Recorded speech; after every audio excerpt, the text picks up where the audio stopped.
Shoftim. Parshas Shoftim. Shoftim v'shotrim tiyeh. Hashem tells us we should have judges, we should have officers. If you want to have a country, if you want to have a people, there has to be law and order. See what's going on out there today? Forget about it. Okay, say we leave Brooklyn, right? The sign says, forget about it, right? Yeah. Right? Forget about it. What happens? All right? We forgot about law and order, but that's not what I want to talk about tonight. There's a pasuk in this week's parsha that you're all very familiar with. Or you should be familiar with. Tamim tiyeh im Hashem Elokech. A person has it's a machloket, we'll get to that soon, if it's an obligation or it's a piece of advice from Moshe Rabbeinu.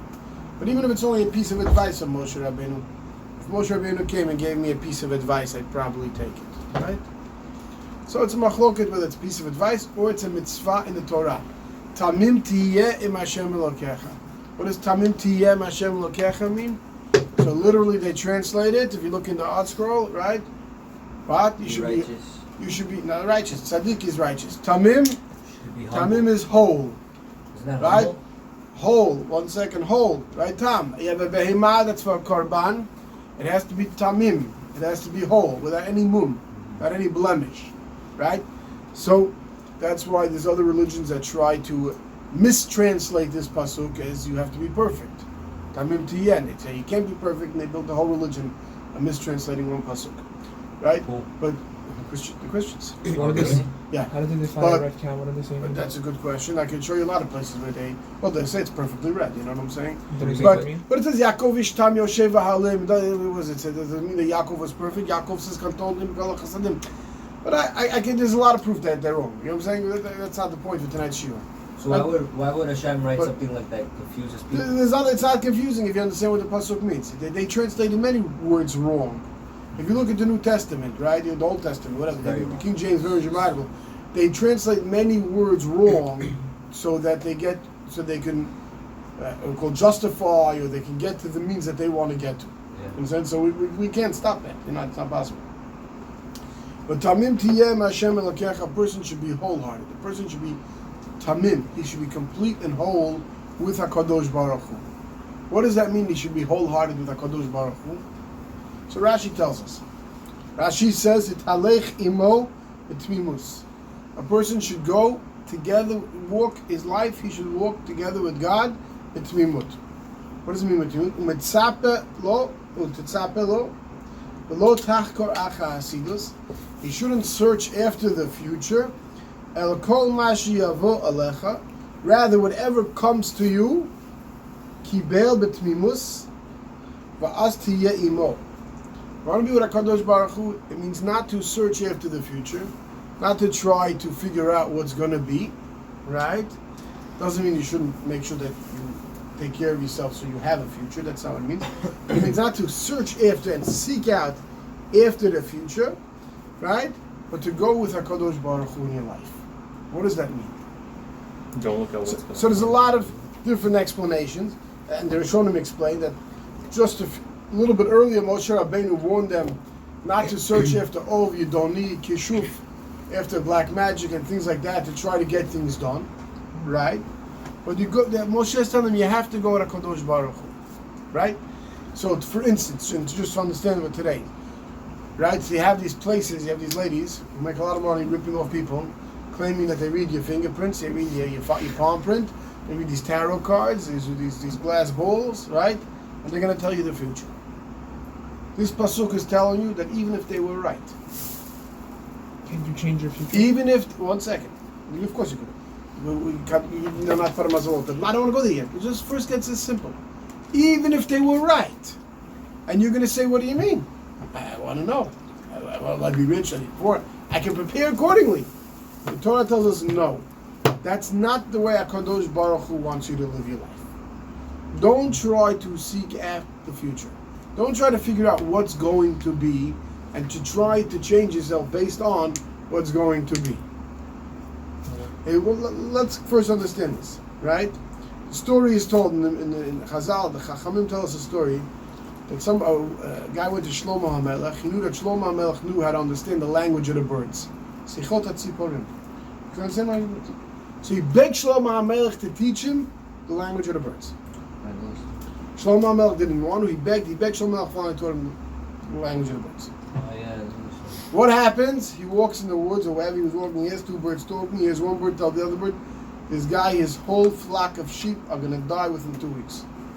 Okay? He got insider trader information, and we call that insider trading today, right? And you find out someone who works in a company and they give you information from the stock market. It's behind you, go to jail today for that. But he went, he sold his sheep to another guy. 10 days later, yes, 100%. Big time. Big time go to jail for that. Martha Stewart went to jail for that. And she was the Isha Chashuva of fancy stuff, right? Martha Stewart. She went to jail for what? For insider trading. For how long? Well, she didn't go for... Well, you want to go for 2 days? 6 days? How long is good for you? Tell me. Let me let your father know. How good long is okay? 6 months? I don't know. 6 months? I don't know. It was 8 months. Whatever. She went. It depends how big insider trading is for. You know what I'm saying? That's illegal. 100%, right? If a guy works in a company today, you have to understand. A guy works in a company and he knows that a public traded company, right, on the stock market, and he knows that at 3 o'clock in the afternoon they got a letter from the FDA, right, saying, let's say, a medication they're not allowed to sell. Tomorrow, when that goes public, that stock is going to drop. She was in jail for So you run. Before, So that's how long she was in jail for. But the question is how long she was sentenced for, right? She got you got out early. Sentenced for 5 months. Sentenced for 5 months. Okay, That's it? that's what she got. It wasn't And she's supposed to be rich. right. Didn't help. So Okay. she's happy. Okay, guys, listen up. Okay, listen. It shows an option in the jail. Trust me. Shows an option in the jail. Right? But insider trading, right? So let's say you find out, you get inside information that the world's going to find out tomorrow, so you quickly sell the stock today. Or buy the stock. It doesn't matter which way. It's called insider trading. Go to jail. It's federal crime. Because otherwise you're not going to have a very even playing field. Because people are going to get scared to buy and sell stocks. If people who work there, have friends who work there, can get information sooner. That's why they ask But, you if you're okay, connected but to the look, government. People make a lot of money. okay, but let's leave that for a second. Okay, insider trading, right?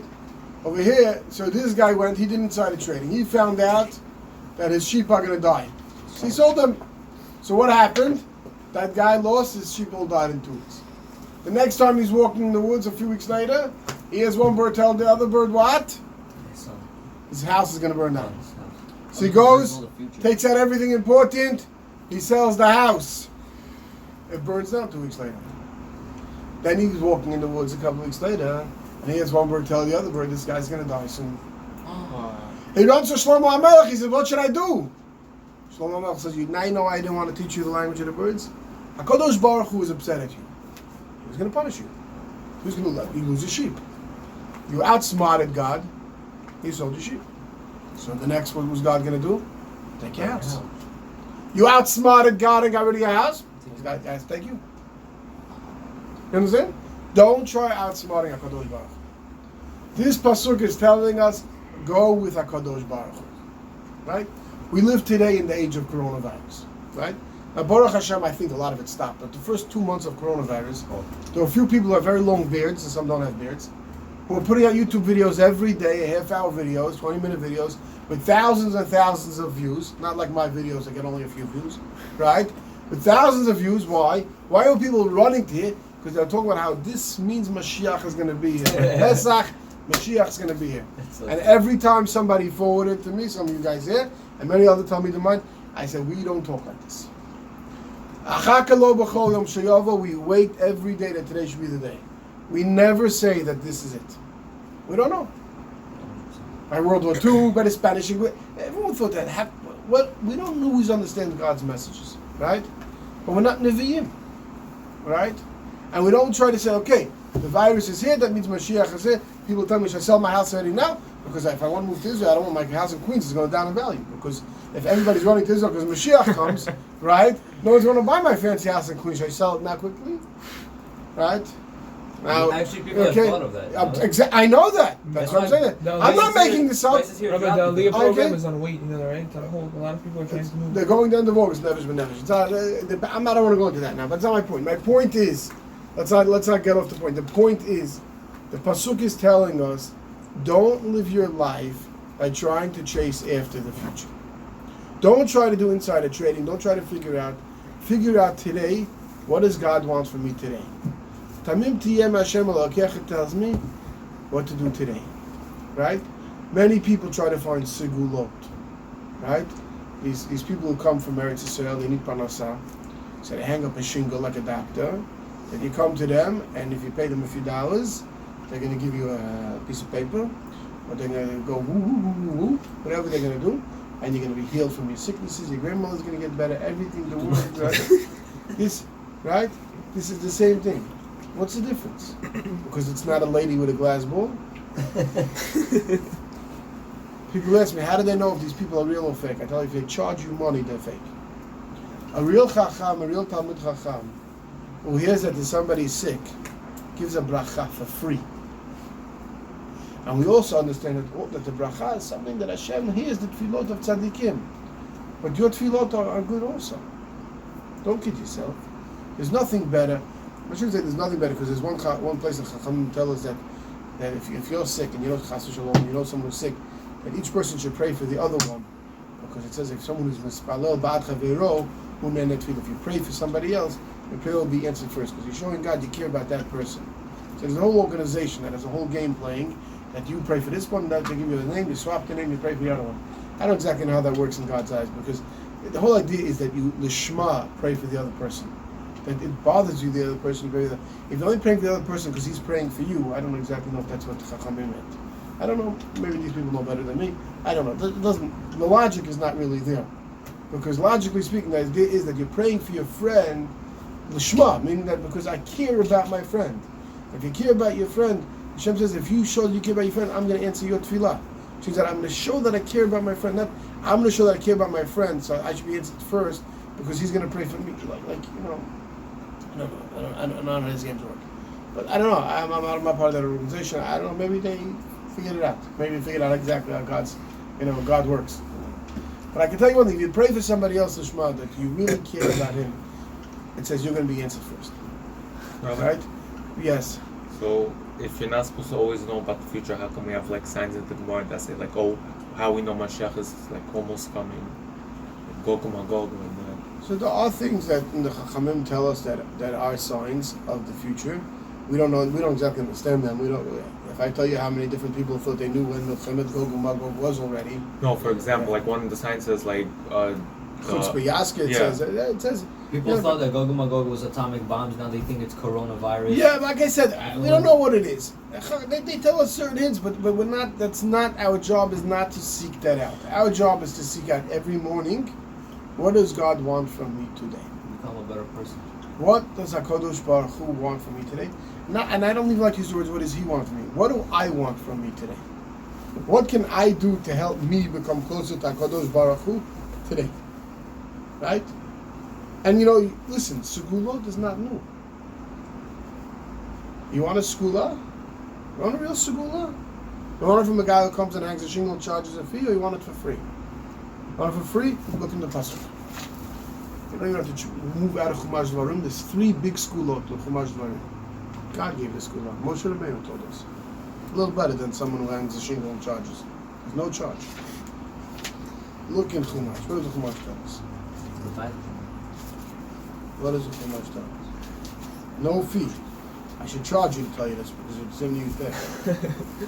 Right? My real Chacham doesn't charge you something. V'shamarta et chukav ve'et mitzvotav. If you watch or guard the chukim and the mitzvotav, asher anochi mitzavacha hayom, that I command you today, asher yitav lecha ulvanecha acharecha, uleman, and so that ta'arich yamim al ha'adama. Asher Hashem Elokecha noten lecha kol hayamim. Right? You want arichat yamim? Kabet et avicha ve'et imecha leman yarichun yamecha. When your mother comes, when you get home tonight, and your mother says, please take out the garbage, it's a bigger skula for arichat yamim than anybody with a white beard says to you, Iji, Ribi, Jiji, Wiji, and tells you now you're going to live long. You understand? The Torah tells us you want to live long, there's one way to live long. How do you live long? Kabed et avicha ve'et imecha. Right? We say every day in Kriyat Shema. V'hayam shmo tishmo mitzvotei asher anochi mitzavetchem hayom. Ya'avat Hashem Elokechem l'avdo b'chol levavchem. If you're going to serve Hashem with all your heart, b'chol nafshem, what's going to happen? And I'm going to give you rain in its proper time. Youre, different rains during the different seasons. When you owned a field in those days, right? So there were different seasons where you need different type of rains, because you need certain rains to plow the field, after the seeding, when you want the heavy rains, when you want the light rains.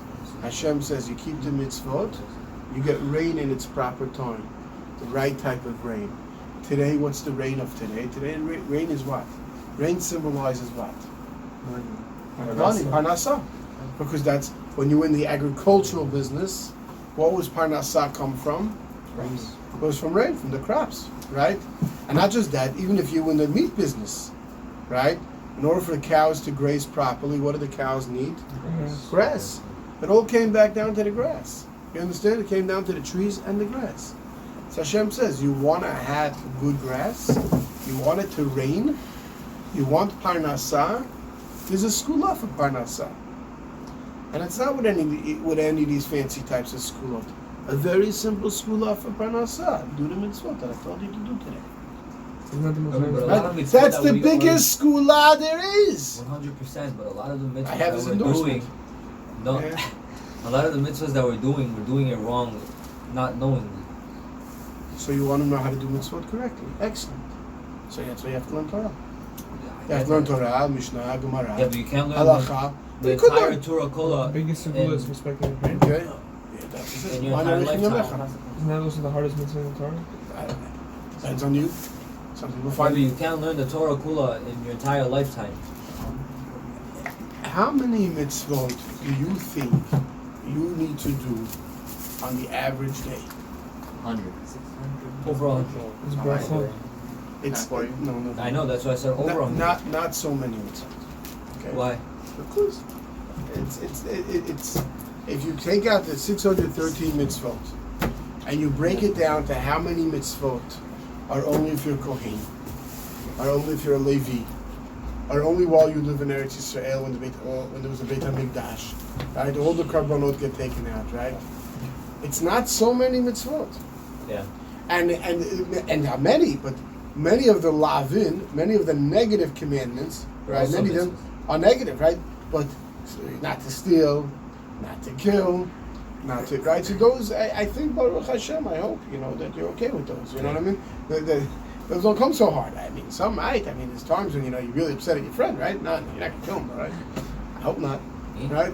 Anybody, chas v'shalom. I'm saying, my point is, right? God takes care of that. Be careful. Oh yeah, it's recording. Be careful. Yochanan ben Zakkai had a famous brother-in-law, Reish Lakish. Yeah.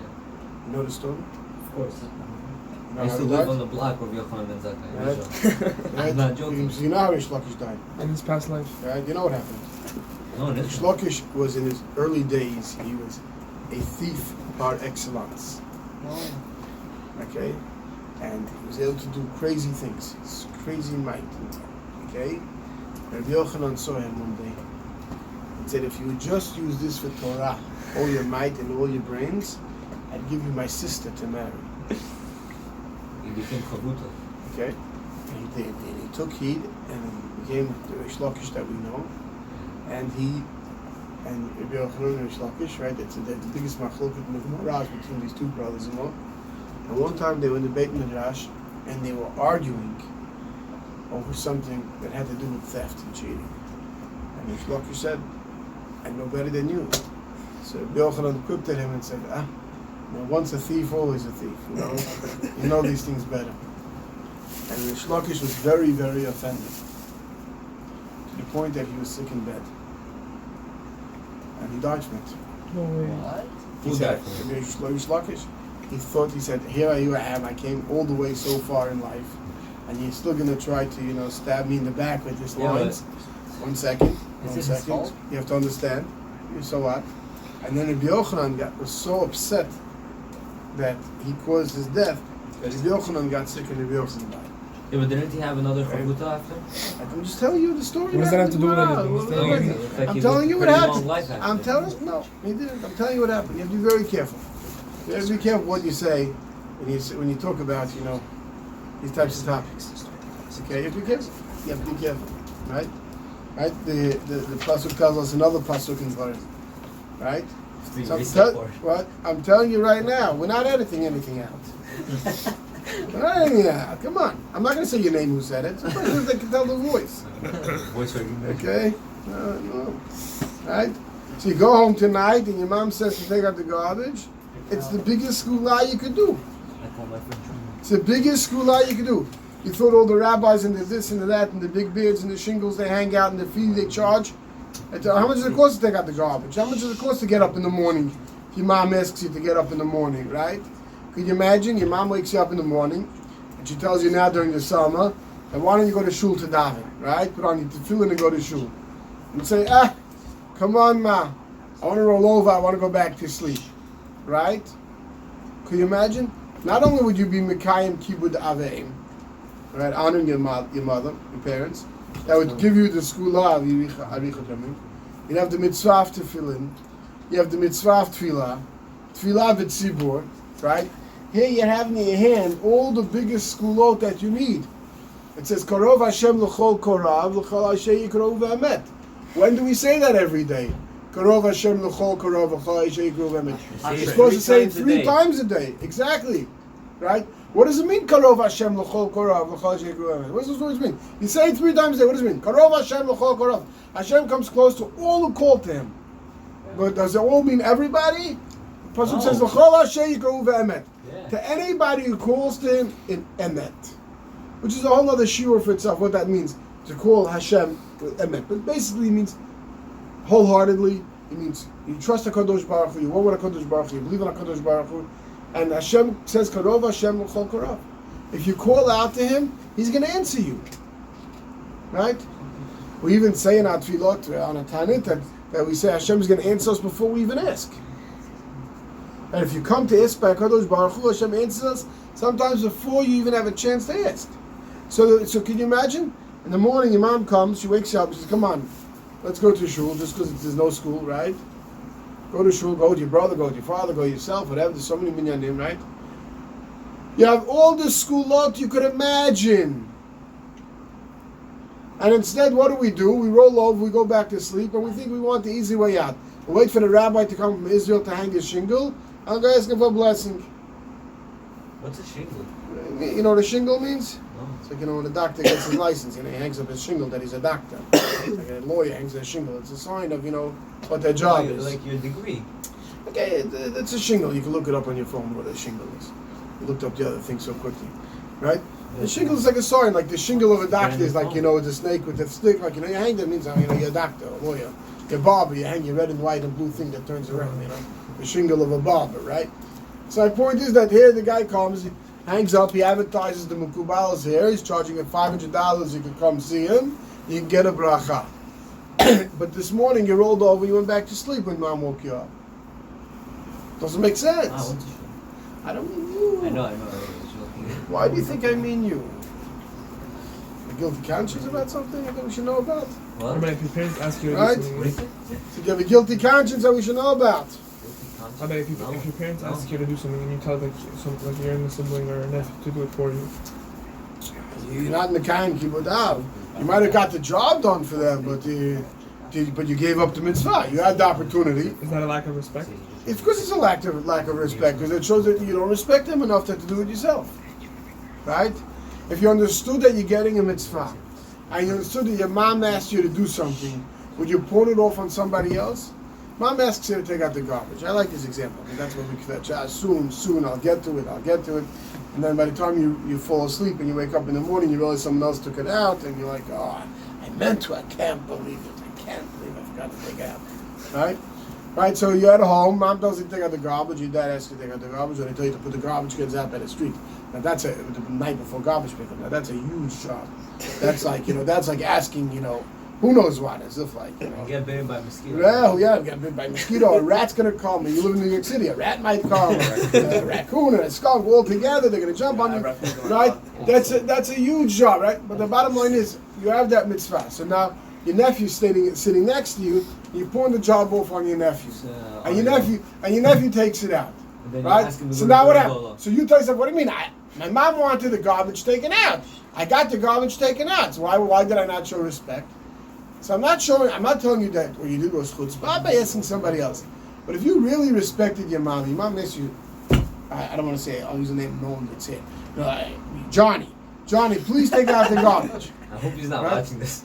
Well, I don't know which one you're talking about. Okay? Right? I mean, use the name purposely that's not here.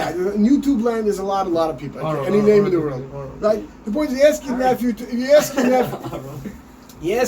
to do it.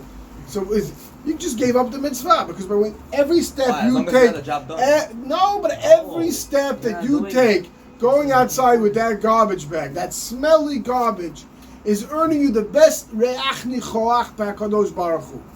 The best smell you're going to have, the fragrance of HaKadosh Baruch Hu, after 120 years, right, you get for taking out that garbage.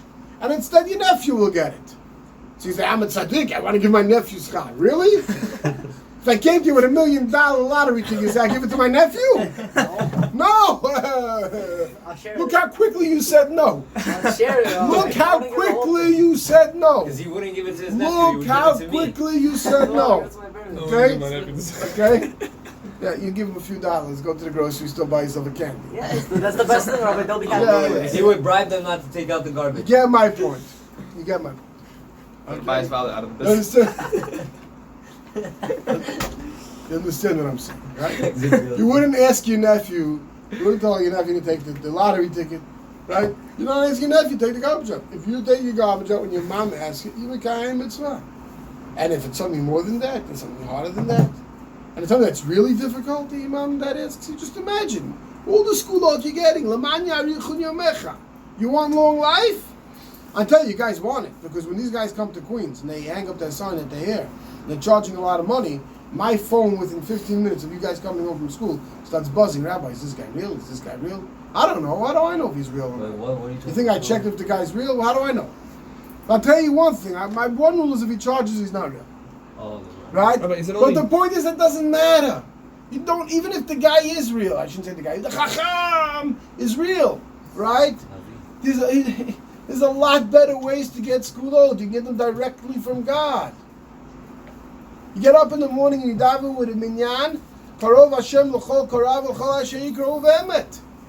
What more do you need than that? Right? And if your mom woke you up and you said, sure, I'm going to go, you got L'man Yarichun Yamecha on top of that. You got your prayers answered, you got long life. What else do you want? That this rabbi should make you feel good. Okay, Rabbi, I have a question. Shemar v'shamata, another pasuk in Dvarim, pasuk 3a, last week's pasuk, right? Shemar v'shamata et kol advarim eilon. Listen to what I tell you. Asher nochim mitzavah man yitav l'cha u'v'necha chechad olam, so that it will be good for you and your kids forever.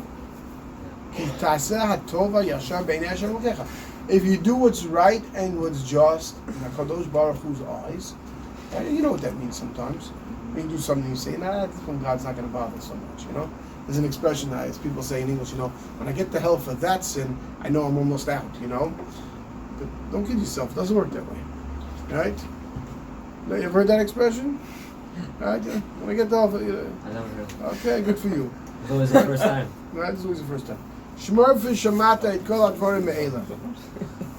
You want it, l'man yitav l'chal v'necha achercha, you want it to be good for your children? Do asisa hayashar v'atov ve'enei Hashem l'kecha. Do what's right and what's just in HaKadosh Baruch Hu's eyes. Is it get right? That's all you need to do. That's the Segulah. And you should know something. According to many Rishonim, if you go to one of these fortune tellers, right, who think they're telling you future, it's Issa Asay D'Oraita. That according to the Ramban, you're breaking a Torah's commandment of being Tamim Tiyeh from this week's Parsha if you go to try these methodologies. Wait, what if you... And let me sit down. And let me sit down. There could be truth to these things. I'm not here to debate whether there's any Chachma HaPartzuf. There's definitely what's called Chachma HaPartzuf. Reading Chachma HaYad, reading the forehead, reading the hand. There is some wisdom to it. I don't know it, and I don't try to find it out. Why? It's cool. It's cool, but it's not cool because it misleads you. It's like the guy who went to Shlomo HaMelech and found out how the birds are speaking. You understand? Yeah. It sounds very cool in the moment. You know why?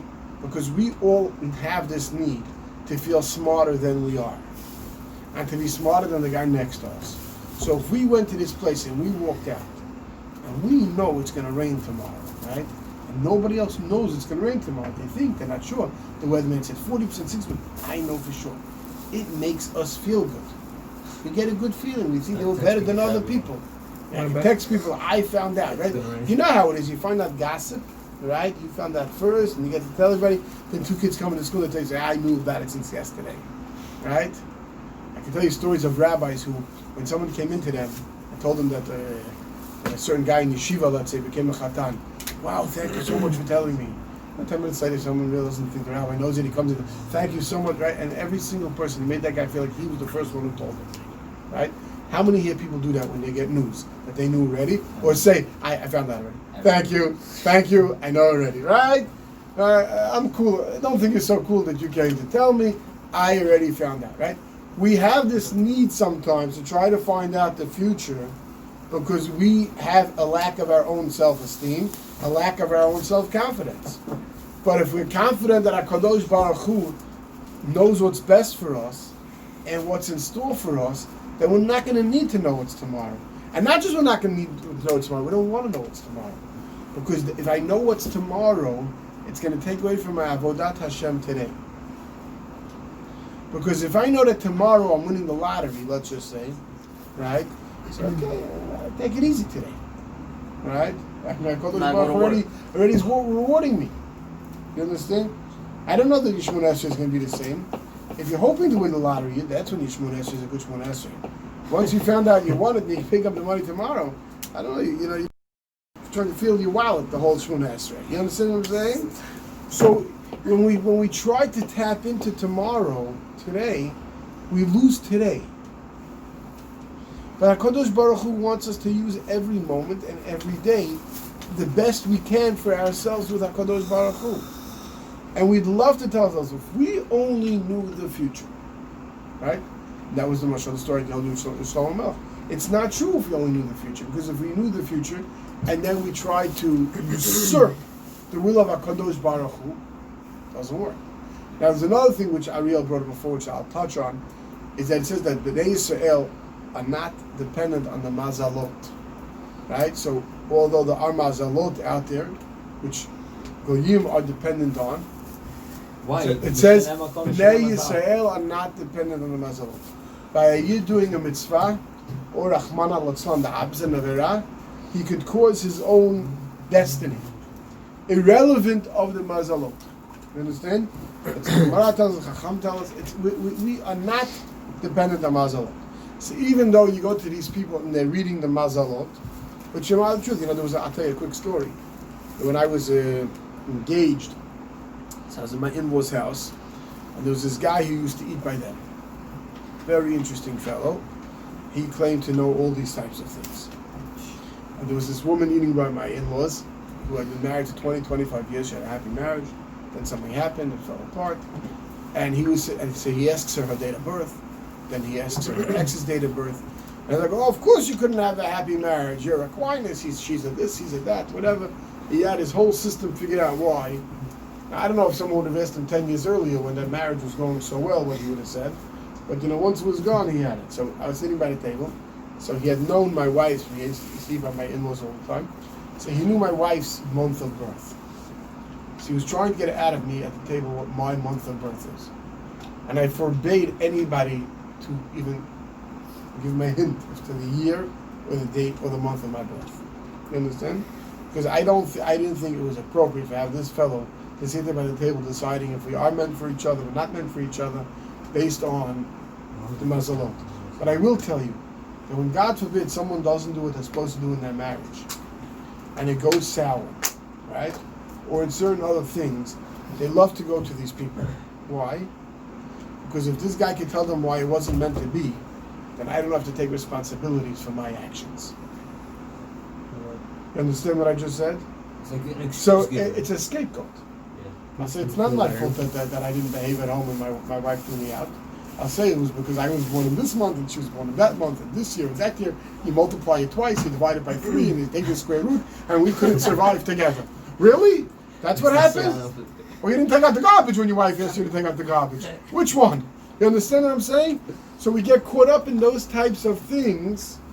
We can let ourselves off guard for what we need to do and then fall astray. And on the other hand, we can go to one of these people and say, ooh, I mean, people tell me these stories, they go to these quote-unquote chachamim after they get engaged to make sure that they're really a match. Right before they get engaged.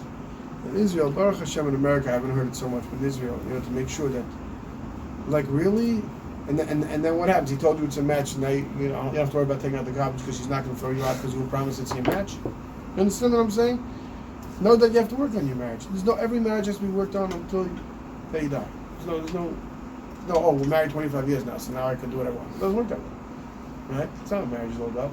I'm not here to give a marriage class now, but it doesn't work that way. But these types of things, right? I'll go find out, my regent score is going to be in advance at this thing, and she told me I'll pass, so I'm not going to study, and if she doesn't want to fail, I will study. I mean, why? That sure won't study, because I want to fail anyway. She knows, right? It messes you up. You understand what I'm saying? And I'm just giving you small examples. It messes you up. Instead of getting up every morning and saying, what do I need to do today to be successful in my personal life, my life at HaKadosh Baruch Hu, right? It messes things up. So Moshe Rabbeinu tells us, Tamim tiyeh Hashem Elokecha. You have to be wholehearted with HaKadosh Baruch Hu. Al tachtor achar al asidut. Like Rashi says, don't search out the future. That's what this pasuk is telling us. Don't look for all that type of stuff. You do what you're supposed to do today, right now. In this, every minute you should look at, in this minute, this moment, this hour, what am I supposed to do? Am I doing what I'm supposed to be doing? If I'm doing what I'm supposed to be doing, excellent. If I'm not, figure it out. How to get there. It's not always so easy. But that's how we can be successful in life. It's by taking every minute. If you take your whole life and try to seek out, you're not successful. Take every day, every moment, and say, what does God want from me now? Be a mensch. Doesn't mean he always wants me to sing and Josh learning. Sometimes you have to earn parnasa. Sometimes you have to help out at home. There are things. Right? But am I doing now what HaKadosh Baruch Hu wants? And if I do those things, then that's the biggest Segulah in the world. Better than any of those people who come and give Segulot and all those types of things. The Torah tells us, you want long life? Honor your parents. You want a good life for your children? Asisa yashav atol b'nei Hashem. Do what's right and just. You want Hashem to answer your prayers? Karov Hashem l'chol karov v'chai sheikru v'emet. That's all. That's where it starts. That's where it stops. Doing the right thing, keeping the mitzvot, and Hashem tells us, this is the Segulah. This is the biggest Segulah. Everything else is peripheral, which means secondary. It's on the sidelines. The nice little extras, It's like, could you imagine you went tomorrow night to your Friday night Suda, right after Challah, your mother comes out with dessert. Hello? Dessert is meant to wash down the meal, you know what I'm saying? The main course is what you're waiting for. The soup, the main course. This is the main course for Segulot. Those other things, if the person is a real chacham, the person has, okay, you get a bracha. That's dessert. The main course is the mitzvot, and staying away from the averot. That's the main course. Shabbat shalom.